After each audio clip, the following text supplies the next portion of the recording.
Olá, bom dia! Seja bem-vindo, nós estamos ao vivo, 8 horas 31 minutos pelo horário de Brasília. E eu te faço aquele convite clássico de todas as manhãs, vamos juntos começar esse dia bem informados?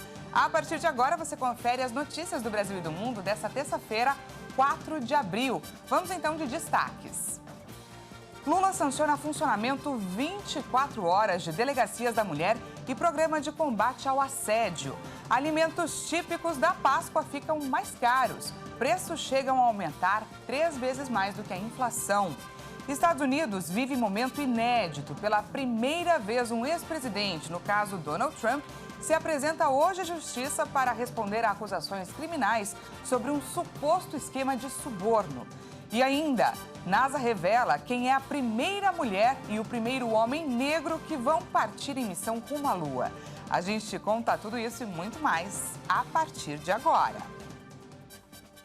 O presidente Luiz Inácio Lula da Silva sancionou a proposta que diz que o funcionamento de delegacias da mulher e programa de combate ao assédio deve ser de 24 horas.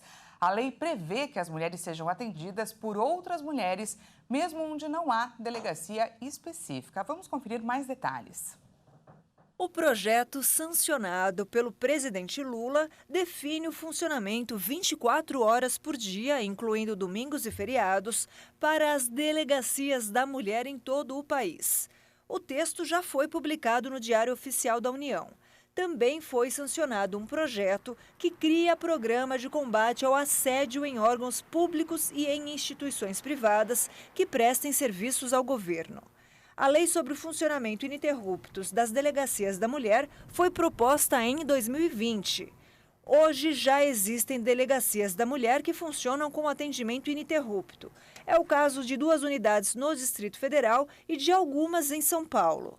As mulheres que procurarem por atendimento devem ser atendidas em salas privadas, preferencialmente por policiais do sexo feminino. Já no caso das cidades onde não há uma delegacia especializada para as mulheres, o atendimento deve ser feito em uma delegacia comum, de preferência por uma agente especializada. A lei também prevê que os policiais passem por treinamento para acolhimento das vítimas de maneira eficaz e humanitária. As delegacias especializadas também terão de disponibilizar um número de telefone ou uma forma de contato eletrônico para acionamento imediato da polícia em casos de violência contra a mulher. Desde 2021, com Arthur Lira à frente da Câmara, 64% das medidas provisórias foram enviadas ao Senado a menos de 30 dias da validade. O tempo médio de tramitação das MPs entre os deputados é de mais de 2 meses.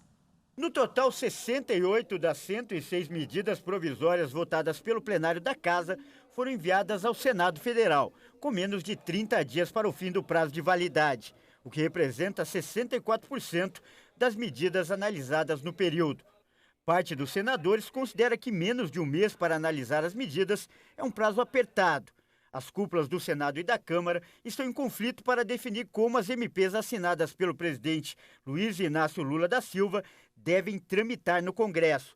As medidas provisórias têm que ser aprovadas em até 120 dias pelo Congresso. Caso contrário, perdem a validade e o efeito. Atualmente, as MPs estão sendo analisadas diretamente nos plenários da Câmara e do Senado. Em média, as MPs passaram cerca de 70 dias na Câmara até o envio do texto oficialmente ao Senado. No caso do Senado, a média foi de aproximadamente 9 dias até a aprovação. Em 2019, o Congresso aprovou uma proposta de emenda à Constituição que estabelecia um prazo mínimo de 30 dias para o Senado apreciar as medidas provisórias. Mas a PEC nunca foi promulgada. O presidente do Senado, Rodrigo Pacheco, afirmou em nota que sempre foi um problema grave essa questão da ausência de um prazo mínimo para análise das medidas provisórias. Em diversas ocasiões, o Senado teve pouco tempo para apreciá-las, sob pena que elas caducassem. Agora o assunto é o arcabouço fiscal. O ministro da Fazenda, Fernando Haddad, afirmou nesta segunda-feira, durante uma entrevista, que precisa ampliar a receita do governo entre 110 e 150 bilhões de reais para viabilizar as metas contidas na proposta da nova regra fiscal. 15 bilhões de reais deverão ser arrecadados dos sites de apostas. 3 medidas devem ser implementadas o quanto antes.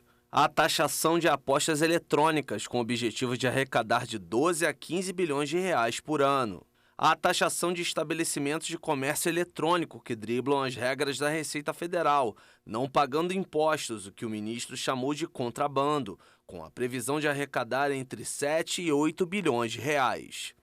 E, por fim, a proibição de que empresas com incentivos fiscais concedidos por estados, via ICMS, possam abater esse crédito da base de cálculo de impostos federais. O crédito só poderá ser abatido se for destinado a investimentos e não a custeio. Esta iniciativa pode render de 85 a 90 bilhões de reais. A proposta da nova regra fiscal apresentada pelo governo prevê zerar o rombo das contas públicas em 2024 e passar a ter receitas maiores que despesas, sem contar o pagamento dos juros da dívida a partir de 2025.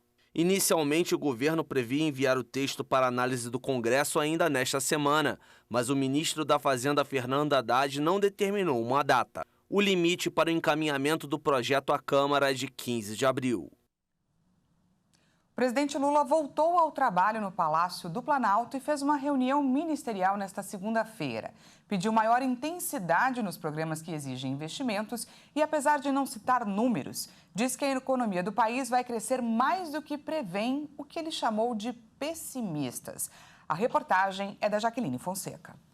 A reunião entre o presidente Lula e ministros ligados ao setor produtivo faz parte de uma série de agendas que tem o objetivo de alinhar as ações que serão apresentadas a partir de segunda-feira. Após a reunião, o ministro-chefe da Casa Civil, Rui Costa, adiantou algumas políticas que devem ser anunciadas no marco dos 100 dias do governo. Faz parte dessas ações, por exemplo, o relançamento do programa Água para Todos, do novo plano de investimento, que alguns de vocês estão escrevendo como novo PAC, mas que terá a definição do novo nome, assim como também de programas voltados para a área da educação, que o presidente fará a agenda assim que retomar na China, anunciando programas como o programa de fortalecimento do ensino em tempo integral. Na próxima segunda-feira, ao fazer uma avaliação dos 100 dias, a gente vai ter que anunciar o que a gente vai fazer para frente,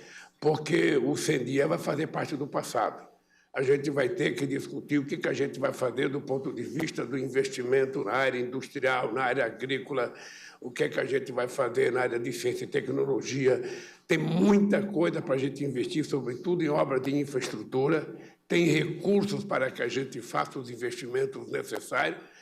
E nós, então, temos muitas obras paralisadas que agora muitas já começaram a fazer e muitas vão começar a partir da segunda-feira, quando os ministros anunciarem o plano de trabalho para depois dos 100 dias. A reunião ministerial realizada aqui no Palácio do Planalto nesta segunda-feira foi a primeira agenda de Lula fora do Palácio da Alvorada, depois de ter sido diagnosticado com pneumonia. Por causa da doença, o presidente teve que adiar várias agendas, inclusive a viagem que faria para a China. Durante a abertura da reunião, o presidente Lula disse que a economia brasileira expandirá mais do que prevêem os pessimistas. Se a gente ficar apenas lamentando aquilo que a gente acha que não vai acontecer, ninguém vai investir em cavalo que não corre. Lula também disse que para conseguir bons resultados é necessário otimismo e destacou o sucesso da viagem de Carlos Fávaro, ministro da Agricultura, à China, e a boa recepção da nova regra fiscal elaborada por Haddad, ministro da Fazenda. A obtenção do governo agora tem que ser fazer os investimentos, criar condições. Eu estou muito otimista, Rui e Haddad, companheiros, com a proposta de PPP que nós vamos colocar em discussão. Estou muito otimista e nós temos que ter como obsessão fazer esse país voltar a crescer. Porque o país crescendo, ele vai gerar empregos, o emprego vai gerar salário, o salário vai gerar aumento de consumo do povo e aí a roda gigante da economia volta a funcionar e todo mundo vai voltar a ser otimista nesse país. E por falar em economia, agora a gente fala sobre o bolso do brasileiro, porque a Páscoa deste ano vai ser mais cara. Os produtos típicos da época registraram aumento nesta semana, segundo um levantamento da Fundação Getúlio Vargas. A cesta de consumo tradicional para a Páscoa ficou 12% mais cara do ano passado para cá. O patamar é quase 3 vezes superior à inflação do mesmo período, que é de 4,8%. Os brasileiros que deixarem para ir às compras na última hora vão encontrar um preço mais salgado. Os produtos típicos para a data são todos mais caros, de acordo com cálculos da Fundação Getúlio Vargas. Entre os alimentos que mais subiram no acumulado dos últimos 12 meses, destacam-se os ovos de galinha, com 27,3%, a cebola, 22,8%, e alguns itens industrializados, como o bolo pronto, com 14,5%, o atum, 13%, a sardinha em conserva, 11,5%, e o bacalhau, com 10,9%. Para alguns especialistas, o resultado reflete as adversidades que atingiram a economia nacional nos últimos anos. Um deles foi a entre-safra do leite, produto que é matéria-prima importante dos chocolates. Problemas esporádicos de oferta, como o encarecimento da cebola e dos ovos, também pesaram no bolso das famílias. O consumidor deve ficar atento aos preços praticados no comércio até a véspera da Páscoa. A pesquisa não mostra o valor definitivo que o consumidor vai encontrar.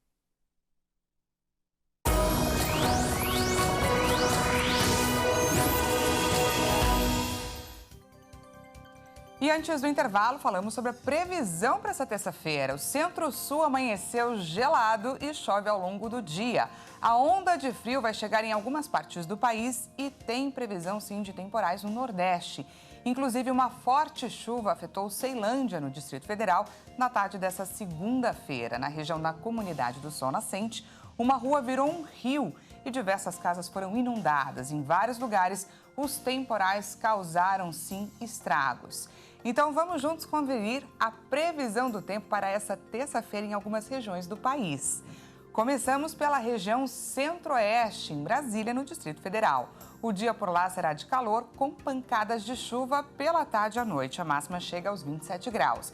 Já no sudeste, Rio de Janeiro terá calor também, só que não tem previsão de chuva. Mas muita atenção, pois mesmo com as altas temperaturas, existe alerta para ressaca com ondas altas. O mar do litoral fluminense estará bastante agitado até pelo menos às 9 horas da manhã de hoje. A máxima chega aos 32 graus. E para finalizar, falamos, é claro, aqui de São Paulo. Vamos juntos conferir como está o céu por aqui.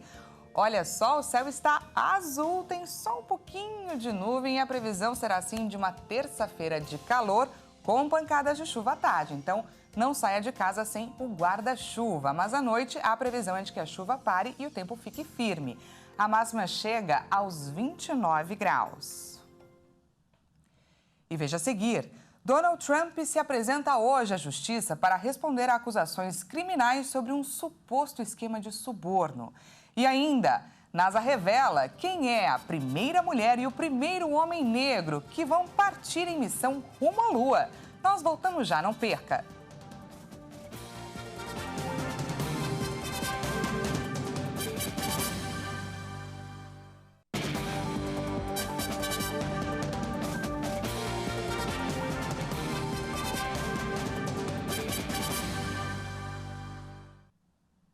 Seja bem-vindo mais uma vez, nós estamos de volta ao vivo, 8 horas 48 minutos pelo horário de Brasília. Voltamos com mais notícias para você.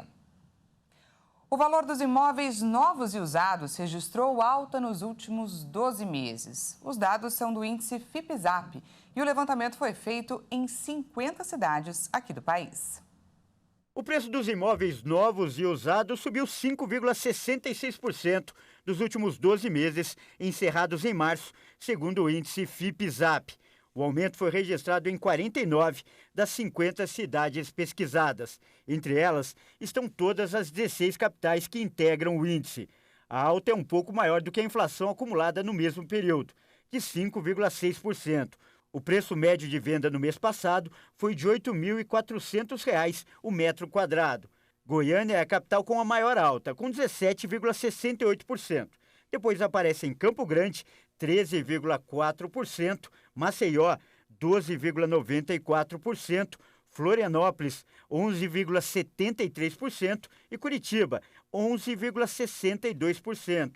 Em 4 capitais, a alta foi menor que a inflação acumulada no período. São elas São Paulo, Porto Alegre, Rio de Janeiro e Brasília. O índice Fipe-Zap acompanha a variação do preço médio de apartamentos prontos em 50 cidades brasileiras, com base em anúncios veiculados na internet. O assessor especial do presidente Lula para a política externa, Celso Amorim, se reuniu com o presidente russo Vladimir Putin. Os dois conversaram, entre outros assuntos, sobre a paz na Ucrânia. O ex-chanceler Celso Amorim se reuniu com o presidente russo Vladimir Putin em Moscou. Os dois conversaram sobre a possibilidade de abrir uma negociação de paz com a Ucrânia. Amorim, chefe da assessoria especial do presidente Lula para a política externa, se reuniu com Putin na última quinta-feira no Kremlin, em um encontro que durou 1 hora, parte de uma viagem organizada com máxima discrição. A informação foi revelada nesta segunda-feira. A viagem de Amorim ocorreu a menos de 2 semanas da visita de Lula à China, outro país que também promove uma proposta de paz para a guerra entre a Rússia e a Ucrânia. Lula propôs criar um grupo de países mediadores para a guerra, assunto que pretende conversar com o presidente chinês Xi Jinping em 13 de abril em Pequim. O petista quer posicionar o Brasil como um facilitador de um diálogo multinacional. Dizer que as portas estão abertas seria exagero, mas dizer que elas estão totalmente fechadas também não é verdade, disse Amorim à CNN Brasil nesta segunda-feira. Durante a conversa também foram tratados assuntos bilaterais, como o comércio de fertilizantes entre a Rússia e Brasil. Além da reunião com Putin, Amorim almoçou com o chanceler russo Sergei Lavrov, que visitará o Brasil em 17 de abril. E vamos para o destaque internacional de hoje. O ex-presidente dos Estados Unidos, Donald Trump, já chegou a Trump Tower, em Nova York. Ele vai se apresentar às autoridades judiciais hoje para responder às acusações criminais históricas. Ele está sendo investigado por envolvimento em um suposto caso de suborno durante as eleições presidenciais de 2016. A previsão é que hoje o magnata se apresente às autoridades judiciais para responder a acusações criminais referentes a 2016. É a primeira vez na história que um ex-presidente vira réu nos Estados Unidos. Trump é acusado de ter pago $130 mil a uma acompanhante nas semanas prévias às eleições de 2016, para que ela mantivesse em silêncio um suposto relacionamento extraconjugal. Na prática, esse pagamento não seria ilegal. A questão é que o dinheiro foi justificado como honorário advocatício. Tentar esconder a natureza do pagamento pode ser considerado o crime. O indiciamento é o resultado de uma investigação policial e do FBI que reuniu evidências suficientes para sustentar a acusação. Ser indiciado não significa que a pessoa é culpada, mas apenas que há motivos para levá-la a julgamento. Não se sabe detalhes da audiência. O juiz determinou que alguns fotógrafos serão autorizados a tirar fotos alguns minutos antes do início formal da audiência. A expectativa é que o ex-presidente seja liberado, sob fiança, e volte à noite para sua residência na Flórida. Está previsto um pronunciamento às 9h15 da noite do horário local. Donald Trump alega estar sofrendo perseguição política, uma vez que é o candidato favorito para a presidência em 2024. A NASA revelou quem são os astronautas que vão participar da missão Artemis II, prevista para o final de 2024. Pela primeira vez, um homem negro e uma mulher irão voar ao redor da Lua. Até então, apenas homens brancos participaram de outras missões. Vamos conferir então quem são os 4 astronautas escolhidos para a jornada. Uma mulher e um afro-americano, integrantes da missão Artemis II, vão viajar pela primeira vez em volta da Lua em 2024. A NASA, a Agência Espacial Americana, divulgou os nomes dos membros da tripulação. Trata-se de 3 astronautas da NASA, Reed Wiseman, o comandante, Victor Glover, o piloto afro-americano, e Christina Koch. Os 3 passaram uma temporada na Estação Espacial Internacional. O comandante falou sobre o fato de ter um homem negro e uma mulher na missão. Isso importa hoje? 100% importa. Quero dizer, isso é incrivelmente importante. Jeremy Hansen, da Agência Espacial Canadense, também integra a equipe. Rezo para que Deus abençoe esta missão, mas também rezo para que possamos continuar a servir como uma fonte de inspiração para a cooperação e paz, não apenas entre as nações, mas em nossa própria nação.